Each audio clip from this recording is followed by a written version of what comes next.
Hello दोस्तों, कैसे हैं आप सब। तो स्वागत है आपका एक और नई वीडियो में। तो आज की वीडियो में हम बात करने वाले हैं ऑप्शन ट्रेडिंग के बारे में।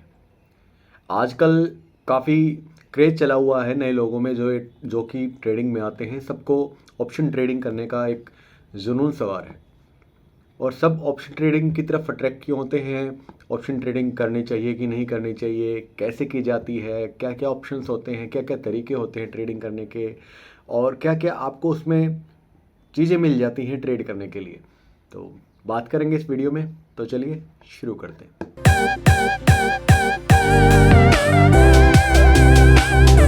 वेलकम बैक दोस्तों। तो आज की इस वीडियो में हम बात करने वाले हैं ऑप्शन ट्रेडिंग के बारे में। ऑप्शंस क्या होता है। ऑप्शंस भी एक ट्रेडिंग का इंस्ट्रूमेंट है। जैसे सपोज आप कोई स्टॉक्स बाई करते हैं तो आप उसको तब तक होल्ड कर सकते हैं जब तक आप उसको सेल नहीं कर देते। वो आप महीने हो सकता है, साल हो सकता है, कब तक भी आप रख सकते हैं। यानी कि उसमें आप आज बाई किया और कभी भी सेल कर सकते हैं। आप उसके एक तरह से ओनर हो जाते हैं जब तक आप उसको रखते हैं। जैसे इंट्राडे या फ्यूचर ट्रेडिंग करते हैं तो उसमें क्या होता है कि आपके पास एक लिमिट होती है, एक टाइम स्लॉट होता है कि कब तक आप उसको रखना चाहते हैं। ऑप्शंस उसी में से निकला हुआ नेक्स्ट पार्ट है फ्यूचर एंड ऑप्शंस में। ऑप्शंस क्या होता है। ऑप्शंस में आप जो भी बाई करते हैं वो एक टाइम पीरियड के साथ आता है। उसकी एक एक्सपायरी डेट होती है कि वो इस दिन एक्सपायर हो जाएगा, उसके बाद वर्थलेस है, यानी उसकी वैल्यू जीरो हो जाएगी। तो ऑप्शंस ऐसे नहीं है कि आपने आज बाई किया और वो आप लाइफ टाइम रख सकते हैं जैसे स्टॉक्स में होता है। ऑप्शंस एक डिक्रीजिंग वैल्यू के साथ आता है। उसका जो प्राइस है वो धीरे धीरे डिक्रीज होता है समय के साथ साथ और एक टाइम लिमिट के साथ आता है। अब लोग ऑप्शन क्यों करते हैं। अब ऑप्शन इसलिए करते हैं क्योंकि ऑप्शन में मार्जिन कम लगता है, यानी कि पैसा कम लगता है। अब सपोज आपको 100 स्टॉक्स किसी कंपनी के बाई करने हैं तो आपका काफ़ी सारा पैसा लग सकता है अगर उसका प्राइस ज़्यादा है। लेकिन ऑप्शंस में क्या होता है, आप 100 स्टॉक्स या 200 स्टॉक्स आपको मार्जिन और लेवरेज के साथ मिल जाते हैं। जिस कम मार्जिन में तो जो स्टॉक्स हैं वो आपको कम मार्जिन में और ज़्यादा लेवरेज के साथ मिल जाते हैं, जिससे आप बड़ी क्वांटिटी को भी ट्रेड कर सकते हैं। जबकि अगर आप सिंपली स्टॉक्स को बाई करते हैं, इंट्राडे करते हैं या कुछ और करते हैं तो आपको जो क्वांटिटी के लिए जो प्राइस पे करना पड़ता है वो बहुत ज़्यादा होता है। फ्यूचर में भी यही दिक्कत थी। फ्यूचर जैसे अगर हम किसी स्टॉक्स का या किसी इंडेक्स का फ्यूचर करते हैं तो उसमें काफ़ी ज़्यादा मार्जिन चाहिए होता है। लेकिन ऑप्शंस में अब बहुत ही कम मिनिमम मार्जिन में आप ट्रेड कर सकते हैं। तो ऑप्शंस कहाँ कहाँ किया जा सकता है। कुछ चुनिंदा स्टॉक्स होते हैं जो निफ्टी 50 के अंदर आते हैं और जो बड़ी बड़ी कंपनी है जिनकी मार्केट वैल्यू काफ़ी अच्छी है उनमें आप ऑप्शंस कर सकते हैं। या फिर इंडेक्स में जैसे कि निफ्टी 50 है या फिर बैंक निफ्टी है, फिर निफ्टी है, सेंसेक्स है, इन सब में आप ऑप्शंस को ट्रेड कर सकते हैं। इसके अलावा कमोडिटी में भी हम ऑप्शन ट्रेडिंग कर सकते हैं। जैसे गोल्ड है, सिल्वर है, क्रूड ऑयल है, तो इनमें भी हम ऑप्शन ट्रेडिंग कर सकते हैं। अब ऑप्शन ट्रेडिंग करने के लिए क्या क्या ज़रूरत रहती है, कितना पैसा चाहिए, क्या चाहिए, वो हम बताने वाले। ऑप्शन ट्रेडिंग जब की जाती है तो ऑप्शन ट्रेडिंग अगर हम निफ्टी 50 की बात करें तो सपोज कीजिए, मान लीजिए आज के टाइम पे निफ्टी चल रहा है 19,000 या 20,000 के आसपास चल रहा है। तो अगर निफ्टी के 19 या 20,000 रुपये का अगर आपको बाई करना है तो उस जो पॉइंट है, जिस पॉइंट पर आज निफ्टी 50 है, उसको बोलते हैं स्ट्राइक प्राइस। तो उस स्ट्राइक प्राइस पर उसका कॉल और पुट का प्राइस कितना चल रहा है ये देखना होगा। सपोज कीजिए 19,500 रुपये का जो निफ्टी का स्ट्राइक प्राइस है उसके लिए कॉल का आज का ऑप्शन चल रहा है।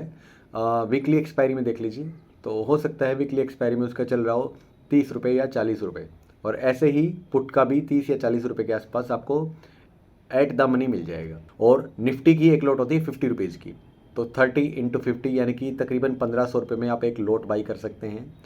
जबकि अगर आपको किसी स्टॉक्स में ट्रेड करना हो तो 1,500 रुपये की अगर आप ट्रेडिंग करेंगे तो आपका जो प्रॉफिट है या लॉस है वो काफ़ी कम होने वाला है।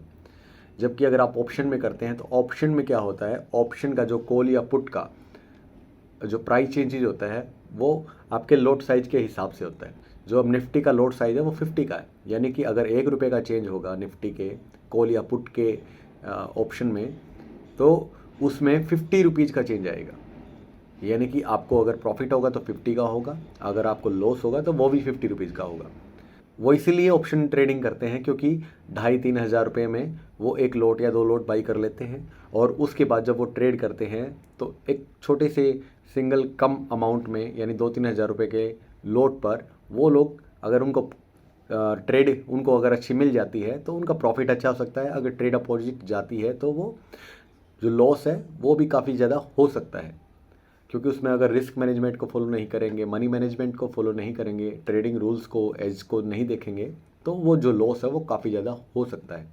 इसलिए ट्रेडिंग में, ऑप्शन ट्रेडिंग में खासकर लोग ज़्यादा पैसा गंवाते हैं, क्योंकि ऑप्शन ट्रेडिंग जो है उसके लिए जो लॉट साइज है वो बेशक से छोटा हो, उसके लिए मार्जिन जो है, मार्जिन रिक्वायरमेंट जो है वो भी बेशक से कम हो, लेकिन जो उसका रिस्क है वो रिस्क ज़्यादा है के बजाय अगर आप स्टॉक्स में बाई करते हैं या किसी और जगह पे बाई करते हैं।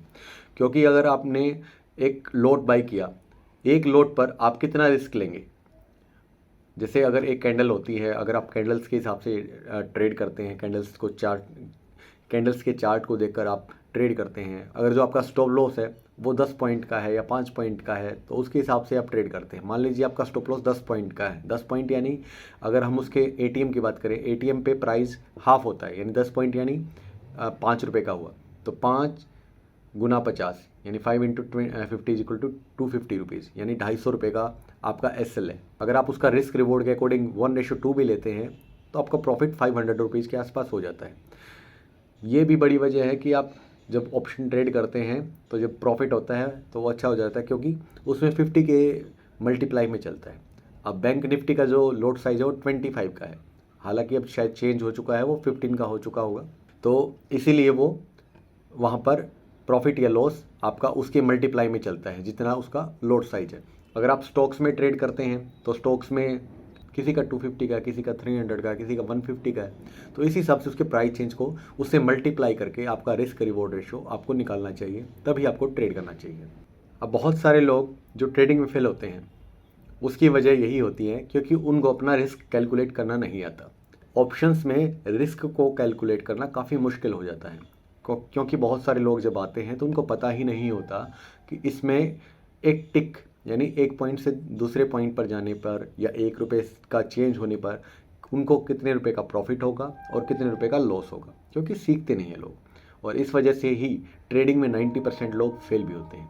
इसके साथ साथ दूसरी वजह ये भी होती है कि लोग ट्रेडिंग में जब आते हैं तो वो किसी न किसी के इन्फ्लुएंस से आते हैं, और बगैर सीखे या फिर किसी थर्ड पार्टी जैसे टेलीग्राम वगैरह के ग्रुप ज्वाइन करके और वहाँ से जो उनको हिंट्स मिलती हैं उनके बेसिस पर वो ट्रेड करते हैं, जिसकी वजह से वो बहुत बार फेल भी होते हैं। ऑप्शन ट्रेडिंग काफ़ी रिस्की होता है, इसलिए ऑप्शन ट्रेडिंग सबके लिए नहीं होती।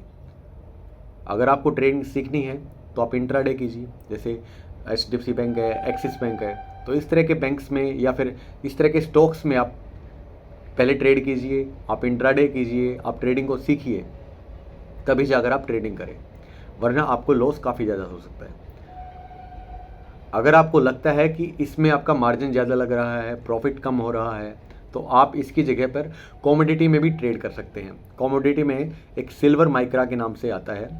सिल्वर की अगर आप लॉट देखेंगे तो 71,000 रुपीज़ के आसपास होगी, लेकिन सिल्वर माइक्रा की जो लॉट साइज है वो सिंगल लॉट आपको 7,500-8 हज़ार रुपये में मिल जाता है, जिसमें आपका जो रिस्क रिवॉर्ड रेशियो काफ़ी अच्छा रहता है, क्योंकि उसमें आप अराउंड 120 टू लेके 130-150 रुपीज़ का आप एसएल लगा सकते हैं, और साथ ही साथ उसमें अगर प्रॉफिट की बात करें तो अराउंड पर डे का अगर आप जो उसका एक रेंज है 500 से लेकर तकरीबन 1,000 रुपीज़ तक वो घूमता रहता है मार्केट में। बहुत बार वो साइडवेज हो जाता है, लेकिन फिर भी जब उसमें एक बूम आता है या फिर उसमें जब कंसोलिडेशन से निकलता है तो वो तकरीबन 1,000 रुपये के आसपास चला ही जाता है, यानी उसमें भी आप एक अच्छा प्रॉफिट अर्न कर सकते हैं। ऐसी जगह पे जहाँ पे आपका प्रॉफिट और लॉस कम है वहाँ पे आपको सीखना चाहिए, क्योंकि ट्रेडिंग सीखने से ही आएगी। अगर आप सोचते हैं कि आप पहले दिन से ऑप्शंस करेंगे और पहले दिन आकर ही ऑप्शंस में आप बहुत कुछ कर लेंगे, या 1-2 बार आपको प्रॉफिट हुआ तो आपको लगता है आपको ऑप्शंस आ गया है, तो आपको उससे थोड़ा संभल कर रहना चाहिए। ऑप्शंस में 2 तरह के लोग होते हैं, सभी को पता है, एक बायर्स होते हैं, एक सेलर्स होते हैं।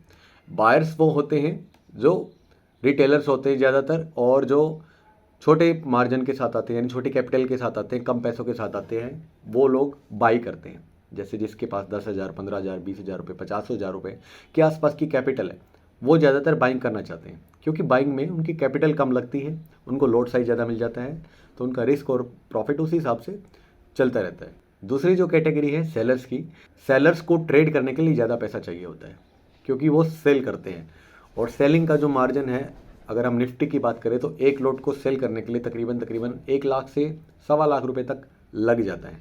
अगर आप सेलिंग करना चाहते हैं, सेलिंग को बताया जाता है कि सेलिंग बाइंग से थोड़ा सा कम रिस्की होता है, लेकिन उसमें रिस्क अनलिमिटेड भी बताया जाता है।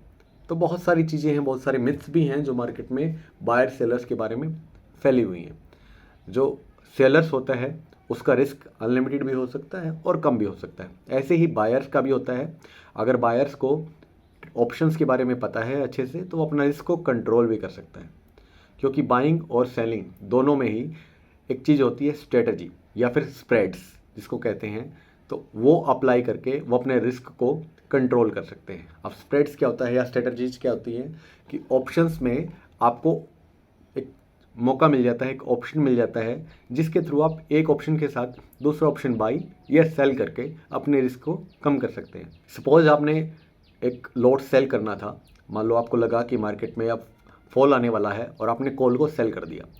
सेलिंग का ये फ़ायदा होता है कि उसमें आपको टाइम वैल्यू आपको मिलती है, ना कि आपकी लूज होती है। जैसे बाइंग करते हैं तो आपकी जो टाइम वैल्यू है वो कम होती रहती है, लेकिन ऑप्शन सेलिंग में वो टाइम वैल्यू आपको मिलती है, इसलिए लोग सेलिंग करते हैं। क्योंकि ज़्यादातर जो समय होता है मार्केट वो साइडवेज रहता है, या फिर वो कंसोलिडेशन में जाने की वजह से सेलर्स को पैसा जाता रहता है। जैसे कि एक्सपायरी के दिन होता है, एक्सपायरी के दिन लगभग सारा जो ऑप्शन का प्राइस होता है वो जीरो की तरफ चलता रहता है, जिसकी वजह से जो सारा पैसा है वो सेलर्स की पॉकेट में जाता है। इसलिए बहुत सारे लोग सेलिंग भी करते हैं। अगर आपको भी सेलिंग करनी है तो स्ट्रेटजी को सीखिए, स्प्रेड्स को सीखिए। आप बाइंग करते हैं तो तब भी स्प्रेड्स अप्लाई कीजिए। अगर आप नेक्ड बाइंग या सेलिंग करते हैं, आपका रिस्क और प्रॉफिट दोनों ही अनलिमिटेड में चले जाते हैं। अगर आप ऑप्शंस को बाई या सेल करते हैं या फिर उन दोनों को कंबाइन करके करते हैं, तो आप अपने रिस्क को कंट्रोल कर सकते हैं। जैसे बहुत सारी स्ट्रेटजीज हैं, कॉल रेशो है या पुट रेशो स्प्रेड है, या फिर आयरन कॉन्डोर है, या फिर स्ट्रेंगल्स हैं, स्ट्रेडल्स हैं। तो इस तरीके से बहुत सारी स्ट्रेटजी हैं जिनका यूज़ करके आप ट्रेडिंग में अपने रिस्क को कंट्रोल करते हुए अच्छा पैसा अर्न कर सकते हैं। इसलिए ऑप्शंस को पहले सीखिए, उसके साथ साथ उसकी स्ट्रेटजीज को भी जानिए, ट्रेड कैसे किया जाता है, तभी जाकर आप ऑप्शन में आइए। वरना ऑप्शन में आने से पहले आप दूसरी जगह ट्रेड कीजिए, सीखिए, कम कैपिटल के साथ कीजिए, ताकि आपको अगर लॉस भी हो तो थोड़ा हो और आपको सीखने को ज़्यादा मिले। तो आज की वीडियो से आपको क्या सीखने को मिला हमें कमेंट सेक्शन में ज़रूर बताइएगा। तो आज के लिए इतना ही। Thank you, have a nice day.